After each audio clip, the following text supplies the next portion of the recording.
जब नकल करते हुए पकड़े गए स्पष्ट रूप से सारे सबूतों के साथ, वैसे परीक्षा को रद्द नहीं किया गया, तो क्या इन 12 प्रश्नों के आधार पर इस परीक्षा को आप रद्द करा लेंगे?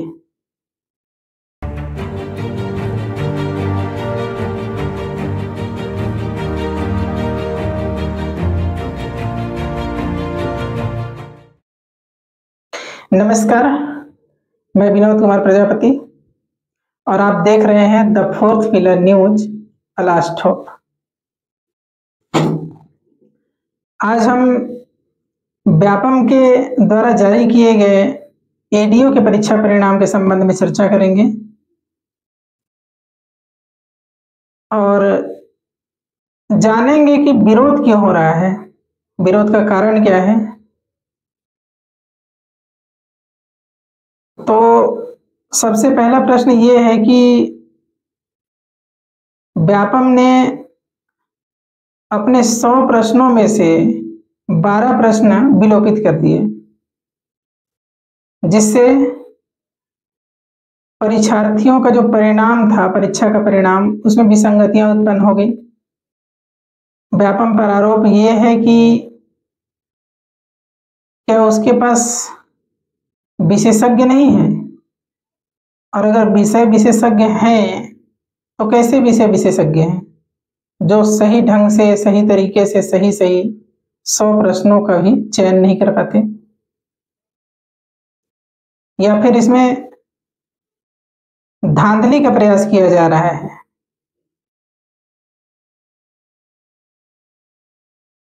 रसूखदारों को नोट के बदले नौकरी का लाभ पहुंचाने का प्रयास किया जा रहा होगा।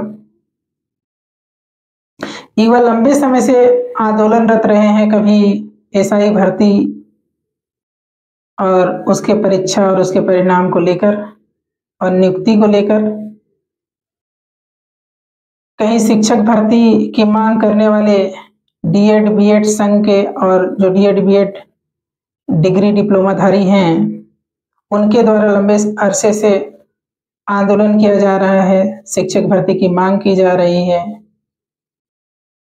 और उनको छत्तीसगढ़ की सरकार और छत्तीसगढ़ का जो पुलिस प्रशासन है उसके द्वारा घसीटा गया, घसीट घसीट कर मारा गया, थानों में भरा गया, गाड़ियों में भरा गया, किसी सामान की तरह, रद्दी सामान की तरह ठूस ठूस कर भरा गया। रोते बिलखते नजर आए, सांकेतिक रूप से भीख मांगते नजर आए।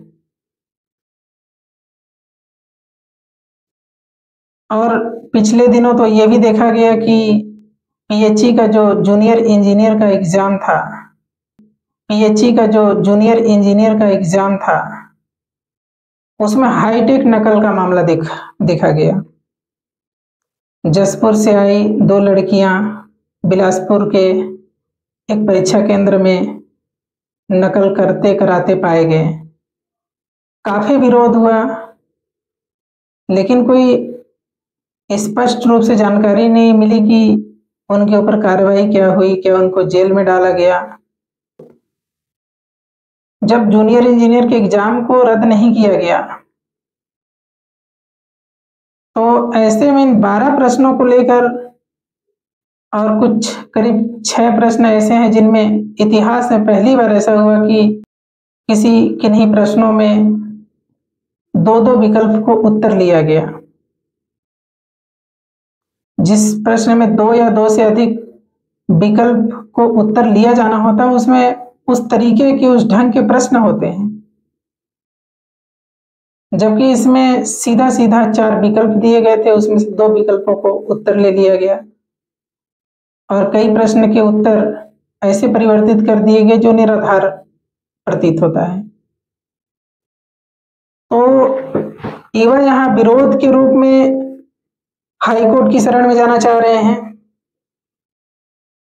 आप कई प्लेटफॉर्म पर मैसेजेस देख सकते हैं, वीडियो देख सकते हैं, विरोध किया जा रहा है लगातार। कई आवेदन पत्र के माध्यम से, कोई शिकायती पत्र के माध्यम से, कोई वकीलों के माध्यम से हाईकोर्ट की शरण में जाकर न्याय की गुहार लगाना चाहते हैं, परीक्षा को रद्द कराना चाहते हैं। अब सोचिए कि क्या आपका ये आवेदन पत्र का जो विरोध करने का तरीका है या हाई कोर्ट का शरण है, वो आपको न्याय दिला पाएगा? जब नकल करते हुए पकड़े गए स्पष्ट रूप से सारे सबूतों के साथ, वैसे परीक्षा को रद्द नहीं किया गया, तो क्या इन 12 प्रश्नों के आधार पर इस परीक्षा को आप रद्द करा लेंगे? युगांतर ने क्या कहा था बारेंद्र कुमार घोष ने कि बंगाल की 30 करोड़ जनता अपने 60 करोड़ हाथ उठाए और ताकत का जवाब ताकत से दिया जाए। उस समय के युवा, 1906 की बात कर रहा हूं मैं, 100 साल से भी अधिक का समय हो चुका है, जब उस समय का युवा इतना जागरूक था, जो अपने अधिकारों के लिए लड़ना जानता था, पूरे समाज को जगाना जानता था। आज के युवा इतना भयभीत क्यों है? आज के राजनीतिक दलों, पार्टियों, व्यापम, पीएससी जैसी संस्थाओं से। ये तो अंग्रेजों से भी ज्यादा दुष्ट हैं और इनसे आप डर रहे हैं। आप अनुनय विनय कर रहे हैं, पत्र लिख रहे हैं, आवेदन कर रहे हैं। आवेदन यानी कि आप याचिका कर रहे हैं कि हमको नौकरी दे दो, भीख मांग रहे हो। सांकेतिक रूप से भीख मांगते हुए देखे गए एसआई और शिक्षक भर्ती वाले अभ्यर्थी या मांग करने वाले युवक। क्या है ये? अपने अधिकारों को छीनना सीखिए। हमने इनको सरकार में काबिज किया है, बैठाया है, ये हमारे सेवक हैं, हमारे नौकर हैं, इनको इनकी औकात दिलानी पड़ेगी याद। क्यों आप भीख मांग रहे हैं?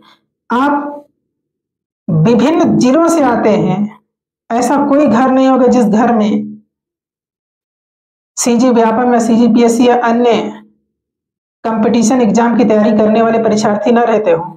एक एक घर के अगर पढ़े लिखे हैं तो हर सदस्य आज परीक्षा की तैयारी में है। तो हम इन राजनीतिक दलों को चुनाव में वोट देकर सरकार में क्यों बैठाएं? क्यों ना हम अपने अपने स्तर पर यह प्रयास करें कि हम ही सरकार बनाने की स्थिति में आ जाएं। अपने अधिकारों के लिए आप भीख मांग रहे हैं। मुझे इन सरकारी तंत्र पर शर्म नहीं आता। हमारे छत्तीसगढ़ के युवाओं की सोच और उनकी जो गतिविधि, उन पर शर्म आती है कि भीख मांग रहे हैं। आंदोलन करने का तरीका बदलिए।